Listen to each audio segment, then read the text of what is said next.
Hello बच्चों, previous video में मैंने हॉरिजॉन्टल प्रोजेक्टाइल कवर किया था। अभी मैं कवर करने जा रहा हूँ इस वीडियो में एंगुलर प्रोजेक्टाइल, जिसको हम ऑब्लिक प्रोजेक्टाइल भी बोलते हैं। तो किसी एंगल पे अगर किसी पार्टिकल को आप प्रोजेक्ट कर रहे हो तो इस प्रोजेक्टाइल को आप बोलोगे एंगुलर प्रोजेक्टाइल। तो हमने किसी एंगल थीटा पे हॉरिजॉन्टल से किसी एंगल थीटा पे कोई पार्टिकल प्रोजेक्ट किया यू वेलोसिटी से। तो इस u के दो कंपोनेंट होंगे, एक हॉरिजॉन्टल डायरेक्शन में that is u cos theta और वर्टिकल डायरेक्शन में u sin थीटा। अब हाईएस्ट पॉइंट पे हमें पता है कि प्रोजेक्टाइल के अंदर जो एक्सेलेरेशन काम करता है वो वर्टिकल डायरेक्शन में काम करता है। हॉरिजॉन्टल डायरेक्शन में कोई भी एक्सेलेरेशन काम नहीं करता। इट मीन्स हॉरिजॉन्टल डायरेक्शन में कोई फोर्स काम नहीं करता। इट मीन्स हॉरिजॉन्टल डायरेक्शन की जो वेलोसिटी होगी वो कांस्टेंट रहेगी। तो यहाँ की वेलोसिटी भी हॉरिजॉन्टल डायरेक्शन की यही होगी u cos थीटा, यहाँ की भी यही होगी और यहाँ की भी यही होगी। हर पॉइंट पे आपको हॉरिजॉन्टल डायरेक्शन में वेलोसिटी सेम मिलेगी that is u cos theta. और ये आपका इस प्रोजेक्टाइल की ये हाइट है h। और इस पॉइंट से इस पॉइंट तक, मतलब जहाँ से प्रोजेक्टाइल स्टार्ट हुई है और जहाँ पे इस प्रोजेक्टाइल का एंड हुआ, इन दोनों पॉइंट्स के बीच की ये जो डिस्टेंस है इसको हम बोलते हैं हॉरिजॉन्टल रेंज। तो सबसे पहले मैं बात करने जा रहा हूँ पाथ ऑफ प्रोजेक्टाइल की, मतलब इस प्रोजेक्टाइल की ट्रेजेक्ट्री क्या होगी। तो इसके लिए इक्वेशन है y is equal to x tan theta minus half g x square upon u square cos square theta. तो ये पैराबोलिक पाथ है। ये इक्वेशन एक्चुअली पैराबोला की है। तो ये इक्वेशन हम यूज़ करेंगे जहाँ भी हमें ट्रेजेक्ट्री की ज़रूरत होगी। जहाँ पे भी हमें ट्रेजेक्ट्री की रिक्वायरमेंट होगी इस इक्वेशन को यूज़ करेंगे। इसके बाद हम चलते हैं टाइम ऑफ फ्लाइट पे। तो टाइम ऑफ फ्लाइट का मतलब है कि इस पॉइंट से इस पॉइंट के बीच में टाइम कितना लगा पार्टिकल को, मतलब इस पॉइंट ए से पॉइंट बी तक आने में पार्टिकल ने कितना टाइम लिया, that is time of flight. तो इसके लिए फार्मूला है t is equal to 2u sine theta by g. Maximum height क्या होगी प्रोजेक्टाइल की, ये जो मैक्सिमम हाइट आपको दिख रही है h, इसकी value you square sign square theta by 2g से फाइंड आउट करेंगे। फिर बात करते हैं हॉरिजॉन्टल रेंज की। ए पॉइंट से बी पॉइंट तक आने में पार्टिकल ने हॉरिजॉन्टली कितनी डिस्टेंस कवर की, that is represented by R. This is equal to u square sine 2 theta by g. Next formula है velocity of projectile at any instant. किसी भी इंस्टेंट पे आप चाहे यहाँ पे वेलोसिटी फाइंड आउट करो, चाहे यहाँ पे वेलोसिटी फाइंड आउट करो, चाहे इधर वेलोसिटी फाइंड आउट करो, किसी भी इंस्टेंट पे अगर आपको प्रोजेक्टाइल की वेलोसिटी चाहिए, पार्टिकल की वेलोसिटी चाहिए, तो फार्मूला है v is equal to under root u square plus g square t square minus 2u g t sine theta. u इसमें आपकी वेलोसिटी है, initial velocity, g acceleration due to gravity है, t time है कि जिस instant पे आप बात कर रहे हो, और थीटा आपको पता है एंगुलर प्रोजेक्टाइल का जो है एंगल है। पार्टिकल किस एंगल पे प्रोजेक्ट किया गया है वो एंगल है थीटा हॉरिजॉन्टल से। और अगर आपको बोला जाए कि किसी इंस्टेंट पे बताइए पार्टिकल की वेलोसिटी कौन से डायरेक्शन में है, तो हम फाइंड आउट करेंगे उसको टेन बीटा से। Tan beta is equal to u sine theta minus g t upon u cos theta. आप यहाँ से बीटा फाइंड आउट कर सकते हो। बीटा डायरेक्शन बताएगा पार्टिकल के वेलोसिटी की डायरेक्शन हमें बीटा से पता चलेगी किसी भी इंस्टेंट पे। तो ये 5 फार्मूले अभी मैंने बताए।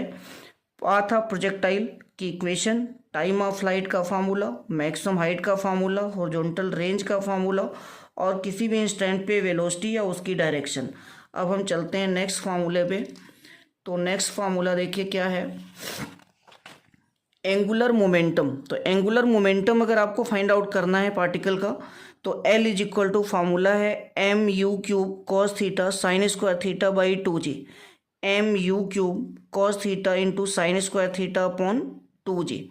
नेक्स्ट फार्मूला है कि अगर हमारा जो पार्टिकल है वो हॉरिजॉन्टल से थीटा एंगल पे न थ्रो करके अगर वर्टिकल से थीटा एंगल पे थ्रो किया जाए, तो उस केस में थीटा को हम 90 माइनस थीटा से रिप्लेस कर देंगे। थीटा को हम 90 माइनस थीटा से रिप्लेस कर देंगे। मीन्स अगर पार्टिकल इस तरह से प्रोजेक्ट किया गया, ये प्रोजेक्टाइल है, तो वर्टिकल डायरेक्शन से इसने अगर ये थीटा एंगल बनाया है, तो हमने जितनी भी फार्मूले लिखे हैं वो सारे लिखे हैं जब एंगल हॉरिजॉन्टल से है। तो जब हॉरिजॉन्टल वाला जो फार्मूला है हमारा, उसमें उन सारे फार्मूलाज में अगर थीटा की जगह हम 90 माइनस थीटा पुट कर दें, क्योंकि अगर हमारा ये एंगल थीटा होता तो उस केस में ये वाला एंगल 90 माइनस थीटा बनता। तो इसका मतलब थीटा को अगर 90 माइनस थीटा से रिप्लेस कर दिया जाए तो सारे फार्मूले हमारे चेंज हो जाएंगे, और वो सारे के सारे फार्मूले किस केस में चले जाएंगे, जब हमने एंगुलर प्रोजेक्टाइल में थीटा जो लिया है वो वर्टिकल से अगर लिया है तो उस केस में थीटा 90 माइनस थीटा से रिप्लेस हो जाएगा। अब बात करते हैं लास्ट पॉइंट पे कि अगर हॉरिजॉन्टल रेंज सेम है तो एंगल ऑफ प्रोजेक्शन कौन कौन से हो सकते हैं। सेम हॉरिजॉन्टल रेंज के लिए एंगल ऑफ प्रोजेक्शन आप क्या लोगे, तो हमने पढ़ा है कि एंगल ऑफ प्रोजेक्शन की अगर बात की जाए तो दोनों एंगल्स कॉम्प्लीमेंट्री एंगल्स होंगे। दोनों एंगल्स हमारे कॉम्प्लीमेंट्री एंगल्स होंगे। कॉम्प्लीमेंट्री एंगल्स पे रेंज सेम आती है, तो अगर एक एंगल थीटा है तो दूसरा 90 माइनस थीटा होगा। अगर एक एंगल 45 प्लस थीटा है तो दूसरा एंगल 45 माइनस थीटा होगा, क्योंकि दोनों को ऐड करके 90 बन जाएगा। यहाँ भी देखिए दोनों को अगर ऐड करोगे तो 90 बन जाएगा। कॉम्प्लीमेंट्री एंगल्स पे प्रोजेक्शन की जो रेंज आती है वो सेम आती है। चलिए अब हम स्टार्ट करते हैं इसके कुछ न्यूमेरिकल प्रॉब्लम्स। तो देखिए फर्स्ट क्वेश्चन है, a bullet is fired from a gun at a speed of 280 metre per second in the direction 30 degree above the horizontal. Horizontal से 30 डिग्री पे कोई बुलेट जो है गन से फायर की गई जिसकी स्पीड थी 280 metre per second. The maximum height attend by the bullet is, मतलब आपसे मैक्सिमम हाइट बुलेट की पूछी जा रही है। जी आपको गिवन है 9.8 मीटर पर सेकेंड स्क्वायर, और साइन थीटा की वैल्यू भी गिवन है, साइन 30 की वैल्यू भी गिवन है 0.5। चार ऑप्शन आपको गिवन है। तो अब देखिए आपको फाइंड आउट करनी है मैक्सिमम हाइट। तो मैक्सिमम हाइट का फॉर्मूला हमने पढ़ा है you square sign square theta upon 2g। तो यहाँ पे u की वैल्यू पुट कर दी हमने, थीटा की वैल्यू 30 डिग्री गिवन है पुट कर दिया, और g की वैल्यू 9.8। तो ये सारा कुछ सॉल्व करके ये आ गया आपका 1000 मीटर। और ये क्वेश्चन नीट 2023 में आया हुआ है। बिल्कुल सिंपल क्वेश्चन था, जस्ट हमने फार्मूले में वैल्यू पुट कर दी और सॉल्व कर दिया, आंसर आ गया। चलिए नेक्स्ट क्वेश्चन पे चलते हैं। ये नीट 2022 का क्वेश्चन है, a ball is projected with the velocity of 10 metre per second at an angle of 60 degree with the vertical direction. Its speed at the highest point of its trajectory will be. चार option आपको given है। तो अब देखिए इस question में जो angle दिया हुआ है 60 degree, that is from vertical. तो मैंने आपको बोला कि जब वर्टिकल की केस लेंगे तो थीटा को 90 माइनस थीटा से रिप्लेस कर देंगे। तो अब ये जो एंगल दिया हुआ है 60 डिग्री अगर एंगल है वर्टिकल से, तो अब इसको 90 माइनस थीटा लिख दीजिए, तो ये आ जाएगा 30 डिग्री। तो 90 माइनस 60 दैट इज 30 डिग्री। अब स्पीड हाईएस्ट पॉइंट पे मैंने आपको स्टार्टिंग में ही बताई कि जो हाईएस्ट पॉइंट पे स्पीड होती है that is you cos theta. तो यहाँ पे थीटा की वैल्यू अगर हम 30 डिग्री पुट कर दें तो ये cos 30 बन गया। cos 30 की वैल्यू √3/2 सॉल्व करोगे तो ये आंसर आएगा आपका 5√3 मीटर पर सेकेंड। तो ये क्वेश्चन कुछ ऐसा था कि ये प्रोजेक्टाइल है, और ये प्रोजेक्टाइल मतलब जब पार्टिकल हमने प्रोजेक्ट किया तो ये वर्टिकल से 60 डिग्री का एंगल बना रहा है। वर्टिकल से 60 डिग्री का एंगल बना रहा है, मतलब ये 90 माइनस थीटा की वैल्यू है, एक तरह से आप बोल सकते हो। ये 90 माइनस थीटा की वैल्यू है 60 डिग्री। तो यहाँ से आप थीटा फाइंड आउट करोगे तो थीटा 30 डिग्री आ जाएगा। हमारे फार्मूले में जो हाईएस्ट पॉइंट पे स्पीड होती है that is you cos theta. तो इसमें थीटा की वैल्यू अब हम 30 डिग्री पुट करेंगे तो ये सॉल्व करके 5√3 मीटर पर सेकेंड आ रहा है। नेक्स्ट क्वेश्चन पे चलते हैं। नेक्स्ट क्वेश्चन देखिए क्या है, a projectile is fired from the surface of earth with the velocity of 5 meter per second and angle theta with the horizontal. Another projectile fired from another planet with the velocity of 3 meter per second at the same angle follows a trajectory which is identical with the trajectory of projectile fired from the earth. करा है कि दोनों projectile की trajectory same है, मतलब दोनों की range भी सेम होगी। What is the value of acceleration due to gravity on the planet. तो पूछा जा रहा है आपसे कि प्लेनेट पे बताइए कि एक्सेलेरेशन ड्यू टू ग्रेविटी कितनी होगी, जबकि अर्थ पे आपको गिवन है 9.8 मीटर पर सेकेंड स्क्वायर। तो देखिए अगर दोनों ट्रेजेक्ट्री सेम है तो हम दोनों की हॉरिजॉन्टल रेंज को इक्वेट कर देते हैं। तो प्लेनेट पे हॉरिजॉन्टल रेंज और अर्थ पे हॉरिजॉन्टल रेंज सेम अप्लाई कर दी मैंने।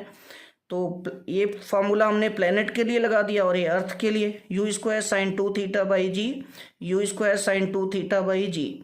यू पी प्लेनेट पे वेलोसिटी है और जी पी प्लेनेट पे एक्सलेशन ड्यू टू ग्रेविटी है, यू ई अर्थ पे वेलोसिटी है और जी ई अर्थ पे एक्सलेशन ड्यू टू ग्रेविटी है। अब देखिए थीटा की वैल्यू सेम है तो ये साइन 2 थीटा कैंसिल आउट हो गया। हमें फाइंड आउट करना है कि प्लेनेट की एक्सलेशन ड्यू टू ग्रेविटी क्या होगी, प्लेनेट पे एक्सलेशन ड्यू टू ग्रेविटी क्या होगी। तो प्लेनेट पे एक्सलेशन ड्यू टू ग्रेविटी आपको फाइंड आउट करना है, इसको इधर ले जाओ, बाकी सारी टर्म दूसरी साइड लाइए। तो ये बन गया आपका g into u p upon u e का स्क्वायर। अब जी ई की वैल्यू आपको पता है 9.8 और यू पी मतलब प्लेनेट पे स्पीड 3 मीटर पर सेकेंड और अर्थ पे जो स्पीड है that is 5 metre per second. तो ये वैल्यू पुट करके अगर हम सॉल्व करें इसको तो हमारा आंसर आता है 3.5 मीटर पर सेकेंड स्क्वायर। चलिए नेक्स्ट क्वेश्चन पे चलते हैं। तो नेक्स्ट क्वेश्चन है एंगुलर प्रोजेक्टाइल का ही। क्वेश्चन में देखिए क्या गिवन है, a particle of mass m is projected with velocity v making an angle of 45 degree with the horizontal. When the particle lands on the level ground find the magnitude of its change in momentum. Momentum पे question है कि change in momentum बताइए क्या होगा। पहले momentum initially कुछ और होगा और फाइनली कुछ और है, तो आपसे पूछा जा रहा है चेंज इन मोमेंटम। तो सबसे पहले हम change in momentum find out करने जा रहे हैं एक्स डायरेक्शन में। देखिए कोई पार्टिकल अगर वी वेलोसिटी से थीटा एंगल पे प्रोजेक्ट किया गया तो हॉरिजॉन्टल डायरेक्शन में इसकी वेलोसिटी वी कॉस थीटा और वर्टिकल में वी साइन थीटा, और जब ये अर्थ पे आके लैंड करेगा तो लेट करते हैं कि वो वी वेलोसिटी से थीटा एंगल पे लैंड कर रहा है, क्योंकि जो यहाँ पे एंगल ऑफ प्रोजेक्शन होगा वही यहाँ पे लैंडिंग एंगल भी होगा, सेम वेलोसिटी भी होगी। तो इस v वेलोसिटी का कंपोनेंट हमने ब्रेक कर दिया, तो इधर आ गया v cos थीटा, इधर आ गया v sin थीटा। अब हमने x डायरेक्शन में अगर चेंज इन मोमेंटम निकालना है तो final momentum minus initial momentum. और फाइनल मोमेंटम क्या होगा, x डायरेक्शन में मैं बात कर रहा हूँ तो x डायरेक्शन में फाइनल वेलोसिटी है v cos थीटा, तो फाइनल मोमेंटम क्या आएगा mv cos theta minus initial momentum. तो इनिशियल वेलोसिटी x डायरेक्शन में क्या है v cos थीटा, तो इनिशियल मोमेंटम क्या आएगा mv cos थीटा। तो फाइनल मोमेंटम से इनिशियल मोमेंटम को माइनस करके वैल्यू आ गई g। It means x direction में चेंज इन मोमेंटम 0 आ गया। ऐसे ही अगर मैं y डायरेक्शन में फाइंड आउट करूं तो y डायरेक्शन में final momentum mv sin theta, but downward direction को मैं माइनस लूंगा तो माइनस mv sin थीटा आ गया। ये आ गया final momentum minus initial momentum. अब इनिशियल वर्टिकल डायरेक्शन में जो वेलोसिटी है that is v sin theta, तो मोमेंटम क्या होगा mv sin थीटा। तो इनिशियल मोमेंटम हमने पुट कर दिया mv sin थीटा, तो ये minus mv sin theta minus mv sin theta और ये भी साइन थीटा है, सॉरी ये भी साइन थीटा है। तो माइनस mv sin थीटा और माइनस mv sin थीटा क्या बन गया, ये माइनस 2 mv sin थीटा। अब थीटा की वैल्यू 45 डिग्री है तो साइन 45 यहाँ पे पुट करोगे तो 1/√2 आ जाएगा। तो √2 से एक √2 कैंसिल कर दो तो ये बन गया माइनस √2 mv। लेकिन हमें इसका मैग्नीट्यूड चाहिए, तो मैग्नीट्यूड का मतलब पॉजिटिव वैल्यू लेंगे, तो ये आ गया √2 mv। तो ये सारे एंगुलर प्रोजेक्टाइल पे क्वेश्चन थे। नेक्स्ट वीडियो में हम क्वेश्चन करेंगे लॉज ऑफ मोशन के। Thank you.